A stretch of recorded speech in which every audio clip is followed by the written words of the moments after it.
إن الحمد لله نحمده ونستعينه ونستغفره ونتوب إليه من شرور أنفسنا ومن سيئات أعمالنا من يهده الله فلا مضل له ومن يضلله فلن تجد له وليا مرشدا بعد شهادة أن لا إله إلا الله وأن سيدنا ونبينا محمد صلى الله عليه وعلى آله وأصحابه ومن تبعهم بإحسان إلى يوم الدين وبعد. Saudara-saudaraku semuslim dan saudara-saudariku semuslim, semoga Allah Subhanahu wa taala selalu melimpahkan kepada kita rahmatnya dan taufiknya agar selalu kita bisa memegang agama ini dengan kuat, terutama hidayah yang penuh bahagia ini. Karena tanpa hidayah manusia akan jafa, akan kering, akan kaku, akan biasa-biasa aja hidupnya. Oleh karena itu, semoga dengan hidayah ini kita selalu banyak memuji Allah Subhanahu wa taala, banyak berzikir kepada Allah Subhanahu wa taala, banyak beribadah kepada Allah Subhanahu wa taala. Semoga dengan banyaknya kita bersyukur, memuji Allah Subhanahu wa taala dan beribadah kepadanya, kita termasuk orang-orang yang mendapatkan surganya. Amin amin ya rabbal alamin. Yang kedua, yaitu kita tidak lupa juga beririm salam kepada Nabi kita Muhammad sallallahu alaihi wasallam. Semoga dengan banyaknya kita juga beririm salam, berselawat kepada Nabi kita Muhammad sallallahu alaihi wasallam, kita termasuk umat-umatnya yang mendapatkan hidayah, mendapatkan syafaatul kubra, dapat merasakan nikmatnya meminum telaga Rasulullah SAW, meminum dari air telaga Rasulullah SAW. Semoga kita pun berkumpul sama beliau dan juga para sahabatnya dan juga kepada keluarga-keluarga beliau ila yaumil qiyamah. Para hadirin jamaah yang semoga Allah Subhanahu wa taala rahmati dan berikan taufik. Bulan lalu kita telah membahas sedikit tentang manfaat atau faedah bagi kita dalam mempelajari, dalam mentelaah sirah, yaitu kisah perjalanan Rasulullah sallallahu alaihi wasallam. Yang pertama dulu kita pernah sebutkan bahwasanya dengan kita mempelajari sirah, perjalanan kisah-kisah perjalanan Nabi sallallahu alaihi wasallam, kita bisa mendapatkan uswah hasanah, tauladan yang baik, tauladan yang perlu tiada duanya, yang benar-benar layak kita ikuti, yang tidak mempunyai celah sedikit pun kecuali kesalahan-kesalahan yang manusiawi. Adapun itu langsung Allah Subhanahu wa taala tegur. Yang kedua, dengan kita mempelajari sirah Rasulullah SAW, kisah perjalanan Rasulullah SAW, adalah dengan kita bisa mendapatkan hidayah yang lurus dan kuat. Karena kita tahu bagaimana sepak terjangnya Rasulullah SAW dalam berdakwah, dalam memegang kuat agama ini, dalam menjalankan agama yang betul-betul ghuraba, asing. Semua orang mencelanya, bahkan dibilang dukun, dibilang orang gila. Apalagi tatkala kejadian Isra Mi'raj, tatkala Rasulullah SAW diisrakan, disafarkan atau berangkatkan dari Makkah ke Baitul Maqdis dalam satu malam bolak-balik. Pesawat aja nggak sanggup. Apalagi waktu zaman itu, zaman belum ada teknologi, transportasi masih kuda dan onta. Kecepatannya hanya maksimal 60 km per jam. Itu bagi yang jago naik kuda. Sekarang itu terbukti bisa. Dan Rasulullah SAW dihina hanya satu orang yang beriman. Semuanya meragukannya kecuali Abu Bakar. Dikisahkan dulunya, kalau seandainya kata Muhammad dinding ini merah, aku pasti berkatakan itu merah. Mataku yang salah. Sampai segitunya keimanan Abu Bakar. Bahkan sahabat-sahabat yang iman waktu itu goyang imannya. Nah, oleh karena itulah dengan kita mempelajari sirah-sirah ini, kita pun mendapatkan kekuatan dalam hidayah Rasulullah SAW. Karena Rasulullah SAW memegang agama ini sangat susah payah. Bahkan harta dan keluarganya pun beliau serahkan untuk dakwah. Yang ketiga, kita dengan mempelajari sirah Rasulullah SAW adalah yaitu dengan kita mendapatkan penjagaan terhadap memahami kitabullah wa sunnah Rasulullah SAW, menjaga atas pemahaman kita dalam penafsiran dalam Al-Quran ataupun hadis-hadis Nabi. Banyak hadis-hadis Nabi itu yang harus kita lirik dulu kisahnya. Kenapa hadis itu diucapkan? Kenapa terjadi hukum ini? Kita harus lirik dulu, harus kita telaah lagi, harus kita lihat dulu ceritanya. Kenapa itu terjadi? Sebabnya sama siapa? Hukum ini untuk siapa cocoknya? Apakah hanya untuk wanita aja? Apakah untuk orang dewasa aja? Apakah untuk anak-anak? Ada hukum-hukum begitu. Yang keempat, bahwasanya dengan kita mempelajari siratun Nabi, mempelajari kisah perjalanan Nabi, yaitu ta'miqan li mahabbatillah, li mahabbati Rasul, memperdalam kecintaan kita kepada Nabi Muhammad SAW. Kenapa? Karena kita mengenal dia. Makanya ada istilah tak kenal maka tak sayang. Begitu juga dengan Nabi kita. Jangan sampai orang-orang kafir, orang-orang Yahudi yang lebih paham tentang Nabi kita. Kenapa? Karena dulunya sebelum Nabi Muhammad datang ke kota Madinah, orang-orang Yahudi sudah berkumpul di kota Madinah. Mereka tahu akan datang Nabi, dan mereka pun tahu ciri-ciri Nabi. Mereka paham bagaimana itu ciri-ciri Nabi. Sedangkan kita umat Islamnya, apa kita tak paham Nabi kita Muhammad benar-benar Nabi Muhammad? Benar-benar dialah utusan Nabi, utusan Allah? Apakah dia betul? Pernah kita dengar ciri-ciri Nabi akhir zaman? Oleh karena itu dengan kita mempelajari sirah ini, kita tahu bahwasanya ciri-ciri Nabi akhir zaman itu bagaimana. Jangan hanya orang kafir, orang Yahudi yang tahu. Kita harus sebagai umat Islam harus lebih tahu tentang Nabi kita. Yang kelima, dari faedah atau manfaat kita mempelajari sirah nabawiyah adalah akan membuka pintu-pintu keimanan, membuka pintu-pintu, menambah kekuatan keimanan kita kepada Islam itu sendiri. Bahwasanya kita yakin bahwasanya Islam itu adalah benar-benar agama sesungguhnya. Dengan apa? Dengan kisah-kisah Nabi ini. Banyak mukjizat yang di Rasulullah SAW timbulkan atau adakan waktu hidupnya Rasulullah SAW. Maka kita pun makin yakin bahwasanya Islam itu benar-benar Islam yang dirahmati oleh Allah Subhanahu wa taala. Islamlah yang benar-benar agama yang lurus, yang akan mencapai Allah Subhanahu wa taala, mencapai surganya Allah Subhanahu wa taala, menghindarkan kita dari nerakanya Allah Subhanahu wa taala. Yang keenam, bahwasanya kita dengan mempelajari sirah Rasulullah SAW,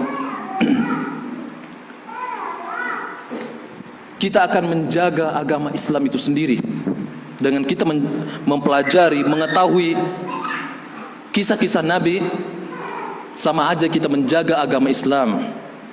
Kenapa? Karena kalau kita buta dengan kisah Nabi, orang akan membuat kisah-kisah baru. Orang akan membuat hukum-hukum baru. Agar terhindar kita dari tahlilan lah, apalah itu, kaidah-kaidah baru. Kenapa? Karena mereka buta dengan sirah Rasulullah SAW. Mereka tidak memahami kisah-kisah Nabi, apalagi kisah-kisah sahabatnya. Na'udzubillah.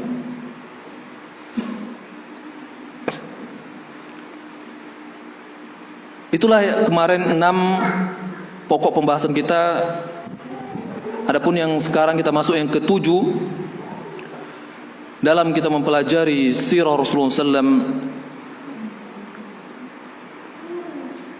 Faedahnya adalah di dalam mempelajari sirah nabawiyah tersebut, ta'liman lin najah as-sahih, itu adalah untuk mengajarkan kita untuk memahami jalan yang lurus, manhaj yang lurus. Kenapa? Karena Rasulullah SAW sudah menjelaskan bahwasanya akan terpecah umat ini, umat Nabi Muhammad ini, Islam akan terpecah menjadi 73 golongan. Sedangkan Yahudi 71, Nasara 72, kita 73, paling banyak. Illa wahid, kata Rasulullah SAW, kecuali satu yang akan menuju surganya Allah SWT, yang benar-benar murni masuk surga. Adapun yang lainnya itu ala masyiatillah. Adapun yang lainnya orang-orang ahli bid'ah atau yang sekedar yang lainnya itu hanya dengan masyiatillah. Apakah Allah maafkan atau bagaimana keadaan mereka, ya? Atau mungkin harus dicelupkan dulu ke nerakanya Allah Subhanahu wa taala, baru setelah itu masukkan surga. Kenapa? Karena mereka masih mengucapkan la ilaha illallah, ya. Masih ada di kalimat la ilaha illallah di hati mereka. Itu masyiatullah. Jangan sampai kita merasakan walaupun satu hari di neraka, naudzubillah, ya. Satu harinya bagaikan 1000 tahun. Ada yang mengatakan sampai 5000 tahun.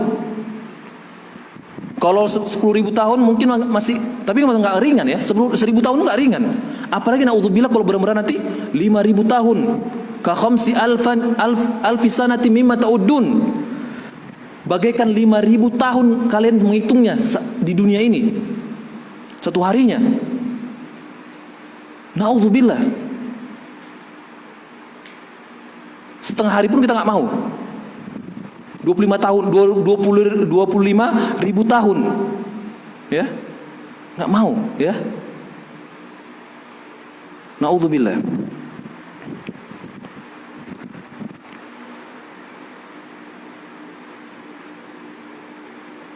Wa da'watu ila Allah, berdakwah kepada Allah Subhanahu wa taala dengan benar. Kita bisa pun berdakwah, kalaupun kita memang dianjurkan kalau udah paham dengan sirah-sirah Nabi, kita udah paham dengan manhaj salaf, kita akan dituntut untuk berdakwah.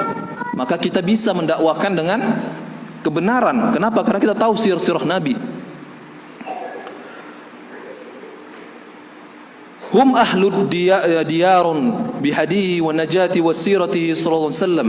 Dengan kita mempelajari sirah Rasulullah SAW, kita akan termasuk orang-orang yang mendapatkan hidayah, yang mendapatkan hak untuk berdakwah pun, kita pun bisa layak untuk berdakwah. Karena Allah Subhanahu wa taala mengatakan, "Ud'u ila sabili rabbik." Ajaklah ke jalan Tuhanmu. Ajaklah ke jalan Tuhanmu, Allah, ke jalan Allah. Bagaimana kita mau mengajak sedangkan kita tidak kenal Nabi kita? Kita tidak kenal siapa Nabi Muhammad, bagaimana sepak terjang Nabi Muhammad sallallahu alaihi wasallam dalam kehidupannya, bagaimana bermuamalah, ya. Dengan inilah kita dengan mempelajari sirah Rasulullah SAW, kita pun enak berdakwah, lebih nyaman kita berdakwah. Kenapa? Kita pun berpegang teguh enak, ada tolak ukurnya. Jangan dikatakan Ustadz Fulan begini kok, Kiai Fulan begini kok kamu begini, langsung putus semangat. Saya dengar begini kok hadisnya, begini hadisnya. Tapi kita nggak tahu hadis yang mana, ya. Tapi kalau kita tahu sirah nabawiyah, enggak, Rasulullah begini sebagaimana yang saya pelajari. Kita teguh berdakwah.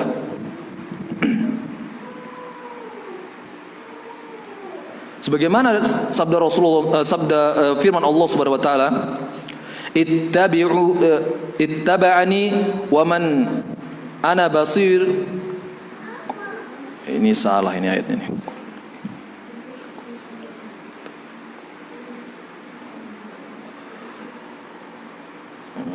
Kul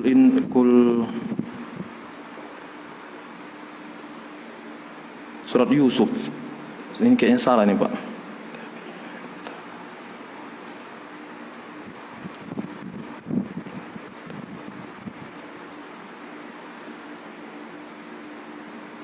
Kita lewatkan aja, ini kayaknya salah dalil dia bukunya.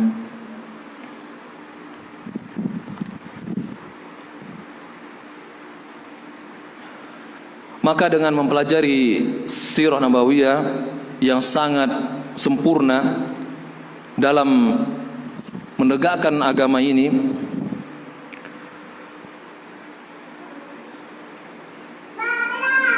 kita pun bisa semangat dalam menegakkan atau mendakwahkan apa-apa yang kita pegang. Kita pun berjalan di jalan yang kita pahami itu dengan nyaman dan juga tanpa ada ragu-ragu. Nggak ada syak di situ, nggak ada ragu-ragu dalam kita meniti di atas agama ini. Contoh kecil, kita sholat. Kalau kita tahunya begini, Nabi kita Muhammad SAW sholat takbir, kita pun nyaman. Bukan katanya-katanya lagi. Kenapa? Karena jelas dalam sholat kata Rasulullah SAW,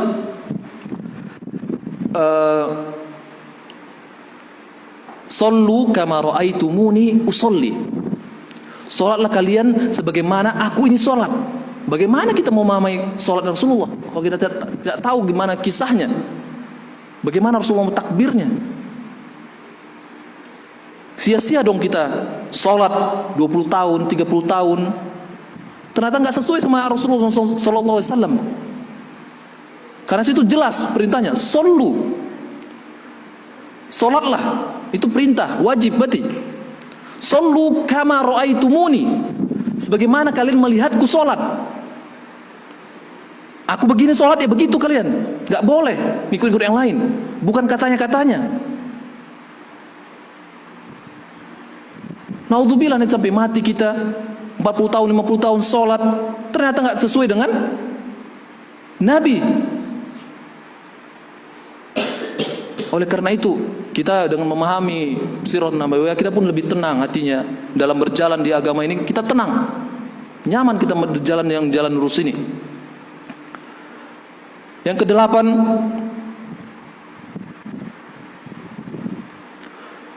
bahwasanya dengan kita mempelajari siratun Nabi, kisah perjalanan atau perjalanan Nabi sallallahu alaihi wasallam,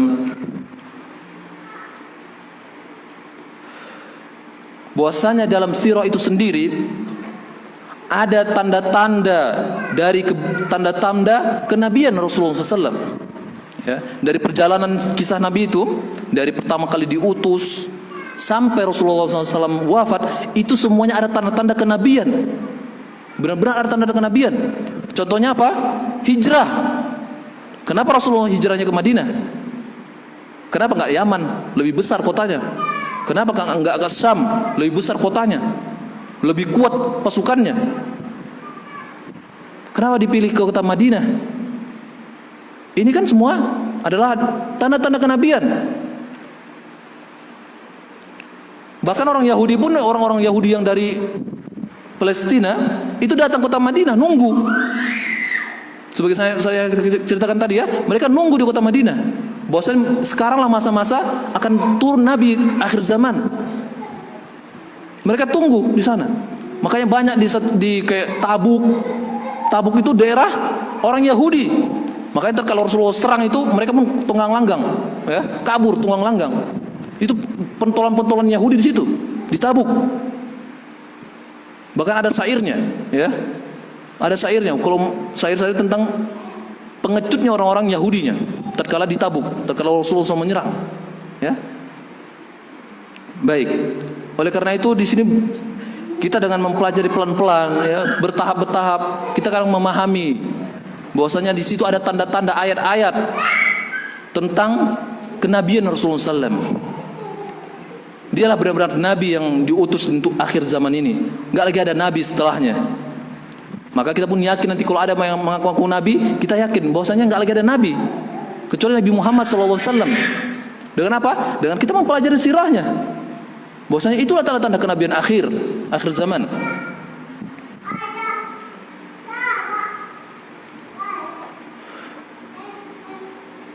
Dan mengetahui sirah nabawiyah ini adalah suatu ilmu yang sangat murni,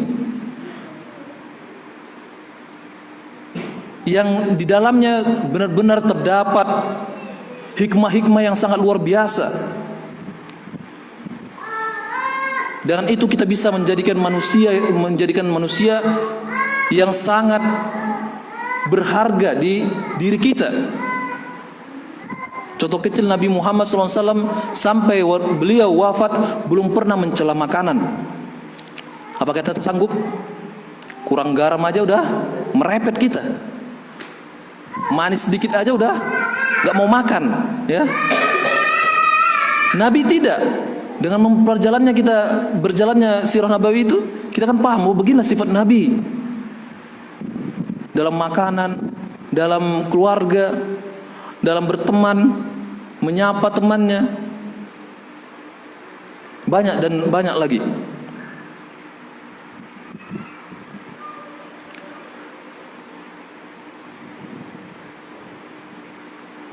Karena sifat-sifat Rasulullah SAW luar biasa agungnya, adab yang sempurna, bersaksi selalu jujur. Tidak pernah Rasulullah bersaksi palsu. Bahkan tatkala Rasulullah SAW di Makkah, tatkala Rasulullah SAW dimusuhi oleh orang musyrikin, mereka masih menganggap Rasulullah SAW manusia paling jujur di waktu itu. Mereka mengatakan Rasulullah Muhammad gila, Muhammad pesihir, ya. Tapi barang-barang mereka, jualan-jualan mereka selalu dititipkan kepada Nabi Muhammad. Kenapa? Karena mereka percaya nggak ada lagi di kota Makkah ini, nggak ada yang lebih jujur daripada Nabi Muhammad. Makanya kita sangat luar biasa kalau kita mempelajari sirah Rasulullah SAW. Manusia terbaik, orang terjujur. Walaupun dimusuhi, tetap musuh-musuhnya menganggap dia paling jujur. Di zaman sekarang mana ada kita dapat begitu? Udah bermusuhan pasti nggak jujur. Tapi Muhammad tidak.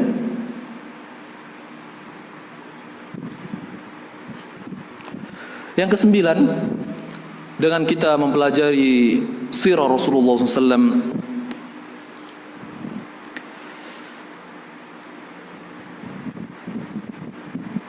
di dalam sirah Rasulullah SAW ada pintu yang sangat besar, mubarak min abwabis sa'adah, sangat besar dan juga berkah untuk membuka pintu-pintu kebahagiaan untuk kita.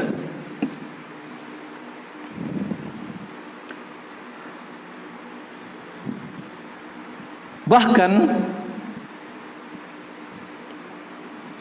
kebahagiaan itu sendiri akan kita capai dengan mengetahui hidayah-hidayah yang ada terkandung dalam sirah-sirah Rasulullah SAW, perjalanan-perjalanan Rasulullah SAW, kisah-kisah Nabi tersebut.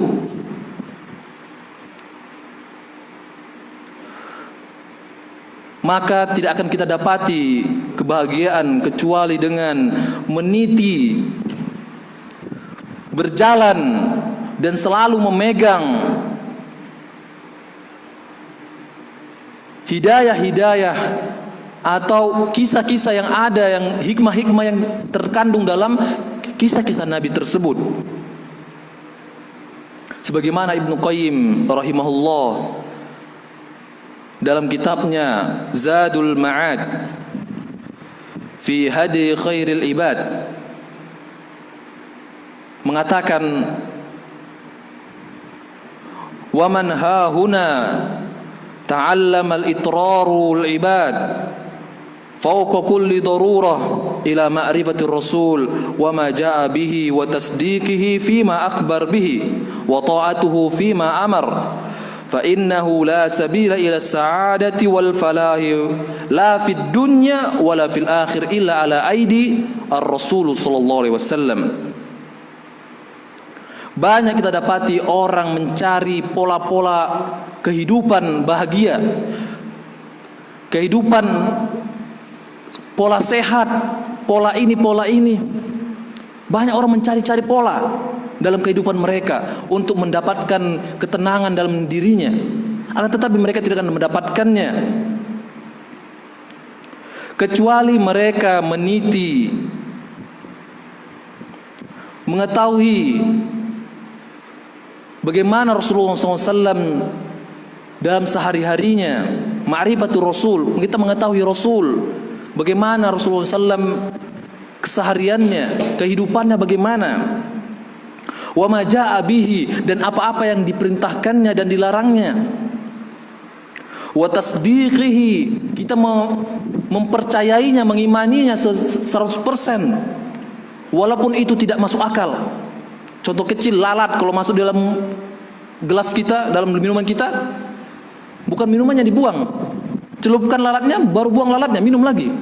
Nggak masuk akal kalau untuk zaman-zaman dulu, sampai sekarang pun sebagian orang nggak paham itu, ya, nggak masuk akal, jijik, kotor. Tapi itu perintah Rasulullah SAW, kita imani dulu, bahwasanya itu yang benar nanti. Tapi sekarang terbukti, ya, dengan teknologi bahwasanya benar, bahwasanya di salah satu sayap lalat itu ada penawar racunnya, ya, makanya dicelupkan dulu, baru dibuang lalatnya, bukan air minumnya, ya, baru boleh lagi diminum. Begitulah cara Rasulullah SAW.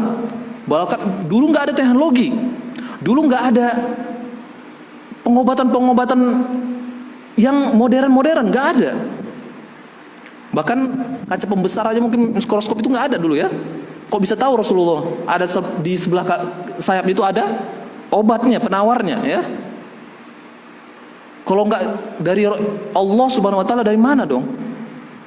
Tentu itu adalah firman-Nya Allah Subhanahu Wa Taala. Itu adalah ilhamnya Allah, ya, petunjuk dari Allah Subhanahu Wa Taala yang kita imani dulu.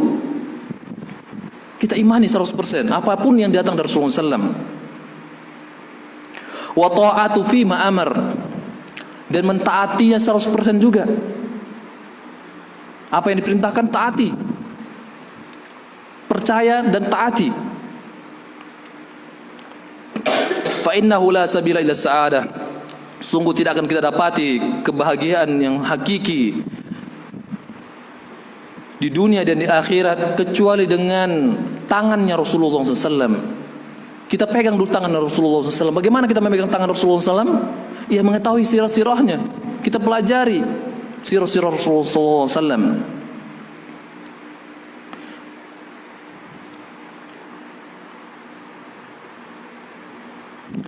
Maka sungguh aneh zaman sekarang, ya. Mereka menginginkan kehidupan yang realistis, yaitu apa? Nyaman, ya, tentram, luar batin mereka dan raga mereka, ya. Akan tetapi mereka jauh dari tuntunan Rasulullah SAW. Itu tong kosong namanya. Bahkan segi kesehatan mengatakan bahwasanya orang-orang kesehatan, dokter-dokter dari Eropa mengatakan bahwasanya seandainya orang Islam menerapkan 3 sunnah Rasulullah SAW dalam kehidupannya sehari-hari, mereka tidak butuh dokter. Sunnah dalam tidur, sebelum tidur, bagaimana sunnah-sunnah Rasulullah SAW. Kemudian sunnah qada'il hajah, bagaimana tata cara buang hajat besar dan kecil. Yang ketiga, dalam makan mereka harus melihat bagaimana Rasulullah SAW makan beliau, bukan sembarangan makan. 3 ini aja, kata dokter-dokter di Eropa. Seandainya orang Islam menerapkan dalam kesehariannya 3 sunnah ini, mereka nggak butuh dokter. Dan ini senada dengan hadisnya Rasulullah SAW. Ya, kata Rasulullah SAW dalam satu hadis, bahwasanya pangkal penyakit itu 3. Dikatakan dalam hadis yang satu. Ada yang mengatakan, nanti hadis yang lain mengatakan 4. Ya. Yang pertama katanya, kata Rasulullah SAW, mulut. Ya, apa yang kalian makan, apa yang kita makan masuk dalam perut kita. Ya. Kalau baik yang kita masukkan akan baik jadinya. Kalau buruk yang kita masukkan, halal dan haramnya kita masukkan, ya ini pengaruh dengan kesehatan kita.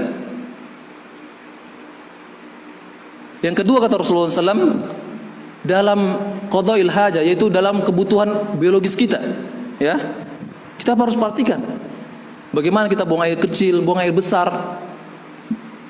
bersetubuh dengan suami istri, ya, bersetubuh suami istri, itu ada caranya. Kita harus perhatikan, bukan sembarangan. Itu yang kedua kata Rasulullah SAW. Yang ketiga kata Rasulullah SAW, rihul ahmar, al-ain, itu mata, penyakit mata. Itu hadis yang pertama.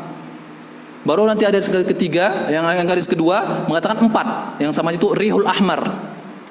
Tambahannya rihul ahmar, yaitu angin duduk kalau kita pahami sekarang, ya, angin duduk. Ini pengaruh dalam kesehatan kita. Apa yang kita makan itu berpengaruh. Waktu-waktu makannya kita harus lihat. Sebelum makan pun kita harus lihat dulu apa kayak mana Rasulullah sebelum makan. Bukan bismillah pap udah selesai. Bukan, ada tata caranya. Bagaimana kita mengetahuinya? Belajar kita sirah nabawiyah. Belajar kita sejarah-sejarah sepak terjang Rasulullah SAW.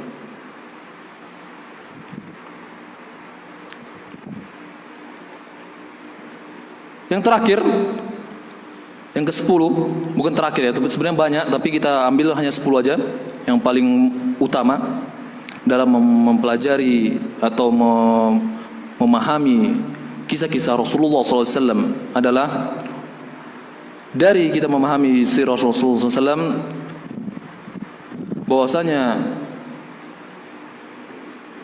kesempurnaan dan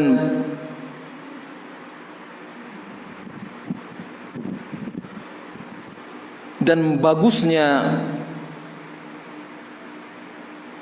perjalanan Rasulullah SAW dalam kehidupannya, ta'uddu akan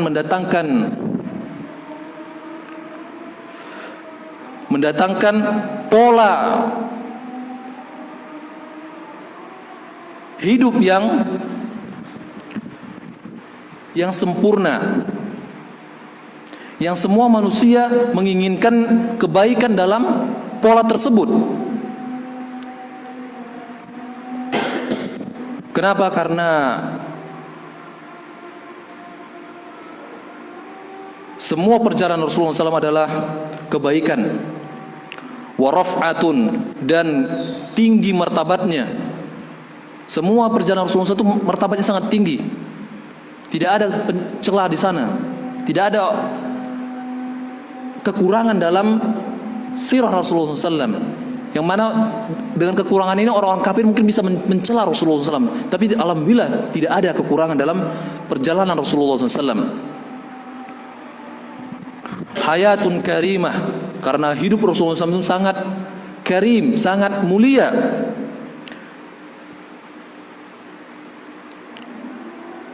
Maka kita pun bisa menjadi bangga dengan kita mempelajari sirah Rasulullah SAW itu. Kita bisa menjadi bangga menerapkan semua pola-pola hidup Rasulullah SAW. Kita pun yakin, gak perlu lagi mencari-cari pola-pola itu. Mungkin sampai sini dulu, kita sholat sebentar, baru kita azan dulu sebentar, kemudian kita sambung untuk tanya jawab dan juga mungkin ada yang belum paham. Baik, silakan Pak.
Baik, kita lanjutkan sedikit.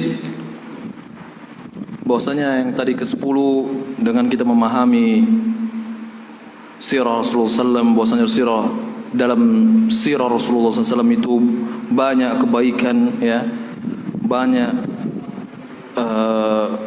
tuntunan hidup yang sangat sempurna di dalamnya. Itu dapat yurabbi alaiha al-abna, bisa kita dengan tuntunan tadi, dengan sirah Nabi kita itu, kita bisa menjadi manusia yang bisa menuntun anak-anak kita nantinya, ya, dengan pola-pola Rasulullah SAW tadi, ya, bagaimana Rasulullah SAW dalam berdakwah, dalam mengatur anak-anak, dalam mengatur istri, ya, dalam mengatur kehidupan sehariannya, dalam muamalah sama manusia, ya. Dengan kita memahami itu, kita akan bisa menerapkan dalam kehidupan kita.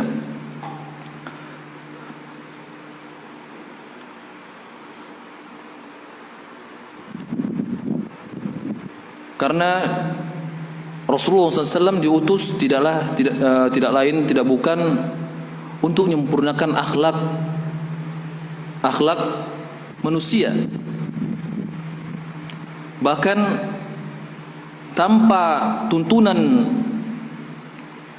dari Allah Subhanahu wa taala terhadap Nabi kita Muhammad SAW, manusia ini akan lebih buruk daripada hewan-hewan. Sebagaimana firman Allah SAW, kal an'ami bal hum adul, ya.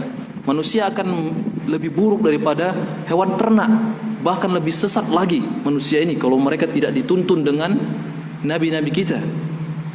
Kalau kita tidak mempelajari sirah-sirah Nabi, kita tidak akan tahu bagaimana muamalah yang benar, bagaimana bersikap yang benar dalam masyarakat. Kita akan jafa, kita akan kaku dalam mengambil keputusan, dalam berteman, ya.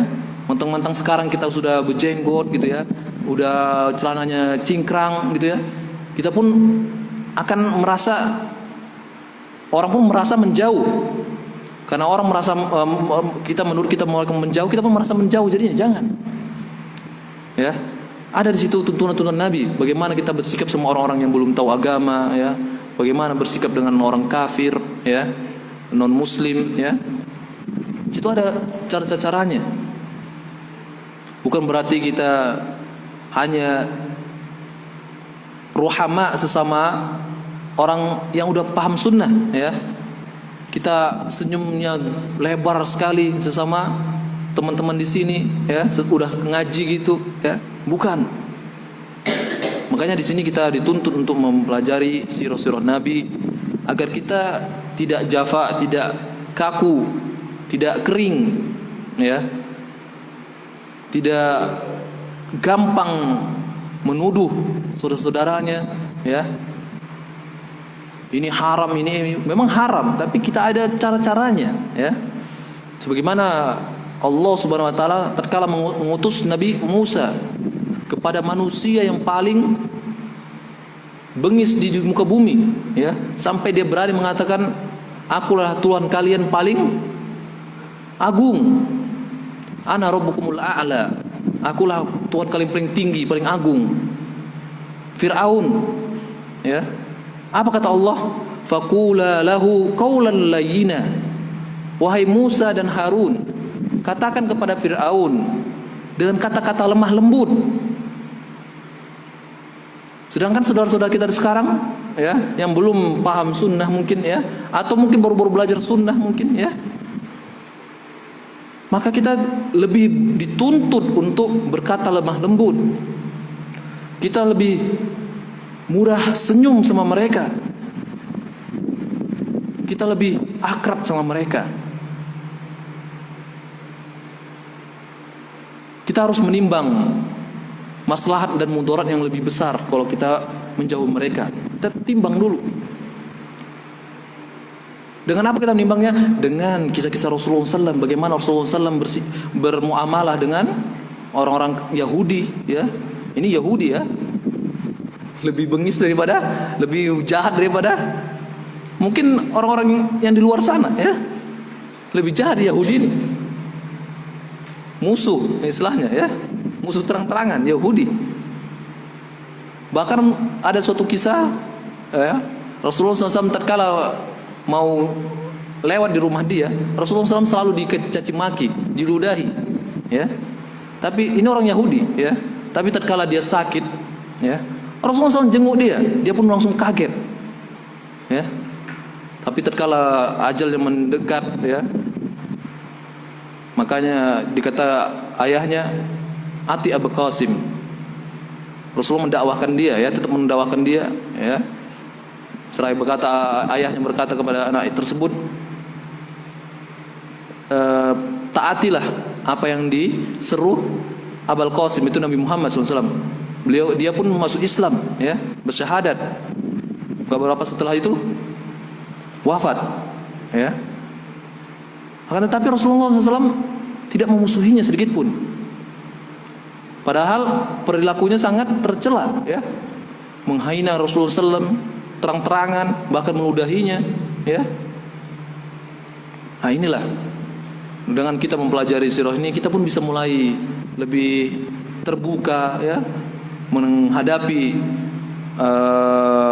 masyarakat yang ada, ya, lebih ruhama, ya, lebih pengasih kita, lebih santun kita, ya, dalam menyikapi masalah-masalah yang mungkin itu haram, ya, mungkin itu haram, ya.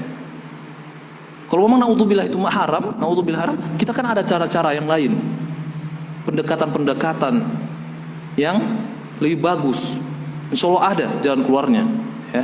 Itu kita yang banyak mempelajari sirah nabawiyah, kita akan paham itu nanti.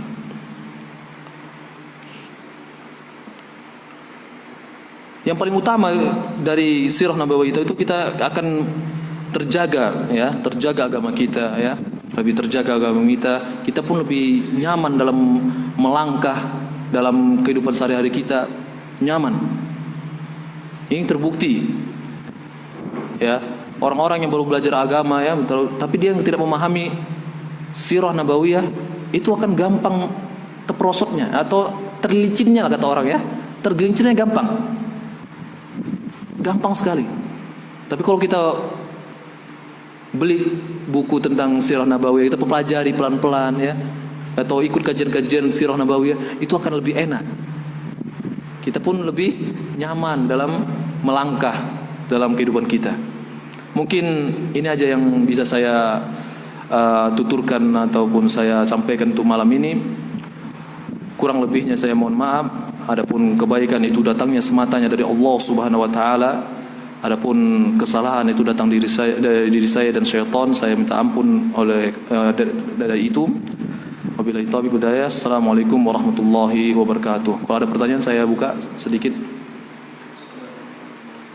Waalaikumsalam warahmatullahi wabarakatuh. Baik.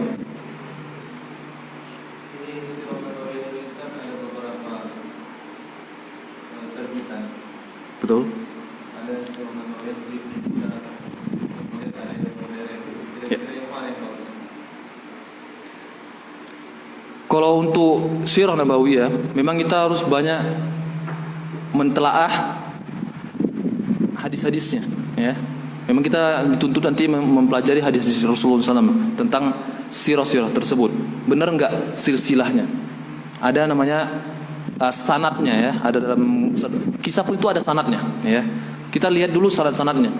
Kalaupun itu modern itu sanadnya benar, kita bisa memahaminya dengan apa? Dengan biasanya dengan footnote-nya, ya. Footnote-nya kita baca, jangan hanya membaca di atas doang, kata orang, ya. Di atas doang, bukan, di bawahnya pun dibaca. Sekarang ada kisah-kisah itu dikatakan nanti kisah ini diambil dari Bani Israel, ya. Kayak di Bidayatul Nihayah. Bidayah wa Nihayah itu banyak, memang bagus sirahnya, ya, kisah nabinya bagus, tapi ternyata banyak nanti diambil dari cerita dari orang-orang Yahudi, orang Nasrani, ya. Maka kita harus pilih-pilih, pandai pintar-pintar memilih. Kalaupun ada nanti kisah-kisah itu pun bisa kita tanyakan sama ustaz yang lebih paham, ya, atau bisa dilemparkan di majelis-majelis yang lain, ya. Ustaz ana atau Ustaz ana pernah membaca begini tentang kisah Nabi ini, benar enggak, gitu, ya. Memang selama ini pun saya pun banyak membaca kepada sirah kontemporer, ya, sirah yang modern. Memang lebih banyak saya membaca, ya. Memang ada juga di situ kritikan-kritikan kecil memang untuk yang modern-modern ini, ya, untuk yang masa lalu. Itu enggak masalah. Kecuali kita harus baca telaah, ya, bagus-bagus, ya, pelan-pelan kita baca footnote-nya. Terkadang situ dikatakan, ditulis di situ di buku itu terkadang bukan untuk apa, ternyata untuk membandingkan ternyata. Ya, ada untuk perbandingan kisah untuk sama buku-buku yang lain. Nah, jadi kita harus jeli di situ. Contoh kecil itu seperti kisah Nabi tatkala hijrah ke Madinah, ya. Kalau di buku Sirah Nabawiyah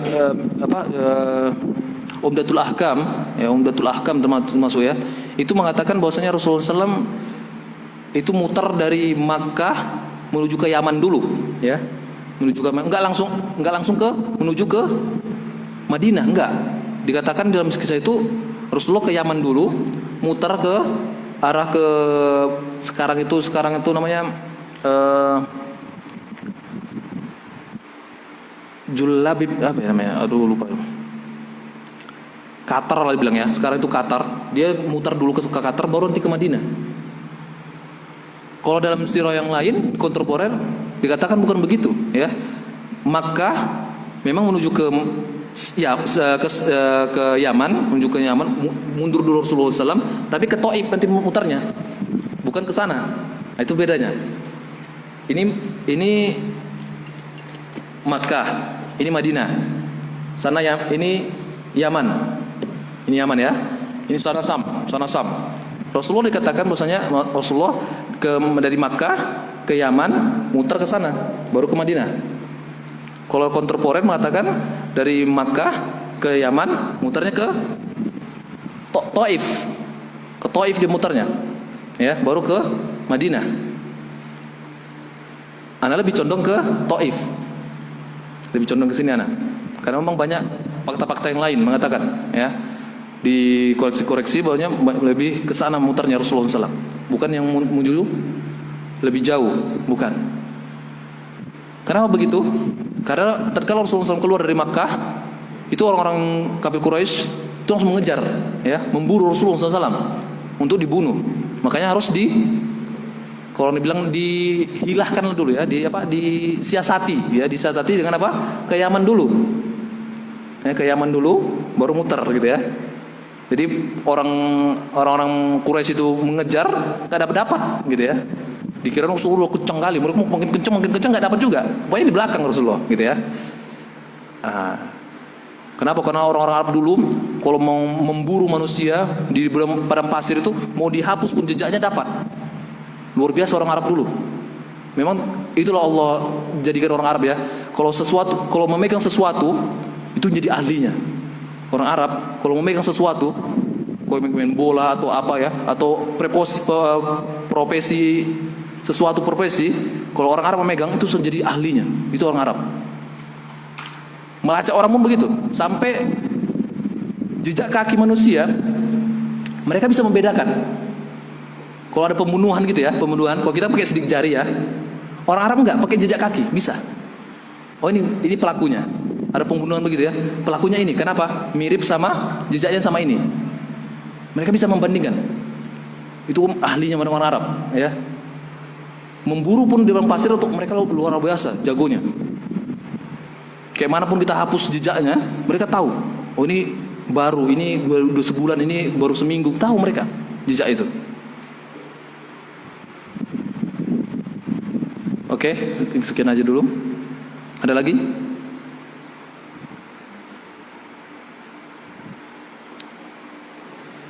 Baik, mungkin ini aja yang bisa dapat saya sampaikan. Wabillahi taufiq wal hidayah. Assalamualaikum warahmatullahi wabarakatuh.